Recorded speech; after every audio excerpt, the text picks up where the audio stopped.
Bonjour à tous et à toutes, chers adhérents de BHC. Nous devons essayer de comprendre pourquoi le Yetzer Hara du smartphone dans notre génération est-il plus grand que tous les Yetzer Hara, tous les mauvais penchants qui étaient dans toutes les générations qui nous ont devancés. Quand nous parlons du Yetzer Hara du smartphone, sur 100% des gens qui ont un smartphone et qui utilisent le smartphone, il y a environ 100% des gens qui tombent dans toutes sortes de choses qu'on ne doit pas voir, qu'on ne doit pas regarder et qui n'arrivent pas à se maîtriser. Et quand on parle de 100%, c'est 99,99,99%, pratiquement personne n'est sauvé. Et la question, c'est de savoir pourquoi. La Gemara nous raconte deux histoires à première vue tout à fait incompréhensibles. Pourquoi la Gemara nous raconte ça?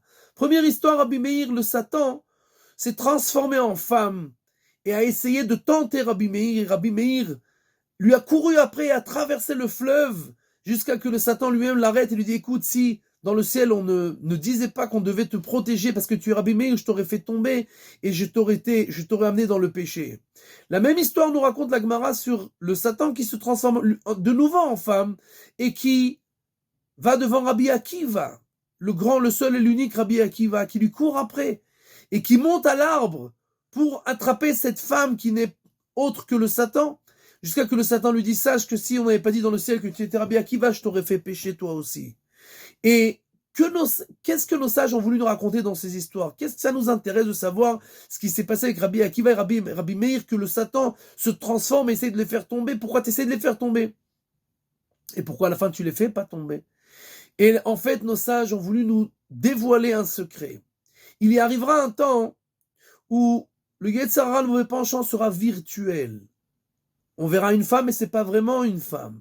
C'est seulement le Satan qui se déguise. Il n'y a pas de corps, il n'y a rien. Il y a seulement une image de quelque chose qui apparaît comme une femme. Et on doit savoir qu'à cette période-là, même Rabbi Akiva et même Rabbi Meir seraient tombés. Si on ne les protégeait pas du ciel, tout le monde tombe. C'est pour ça que quand on parle de quelque chose qui est devant nous, qui existe, un péché qu'on peut toucher, qu'on peut palper, alors il y a beaucoup de gens qui seraient arrivés à se protéger, à ne pas tomber. Mais quand on parle d'un péché qui est virtuel et qu'on n'a pas l'impression qu'il y a là-bas vraiment un véritable péché que l'on peut toucher, alors personne n'est protégé. Même quelqu'un qui est un grand rabbin avec une grande barbe, impossible. Même s'il aurait été Rabbi Akiva ou Rabbi Meir, les deux géants de toutes les générations, tout le monde serait tombé. Si nous parlons de géants comme ça, alors nos enfants, que voulons-nous d'eux?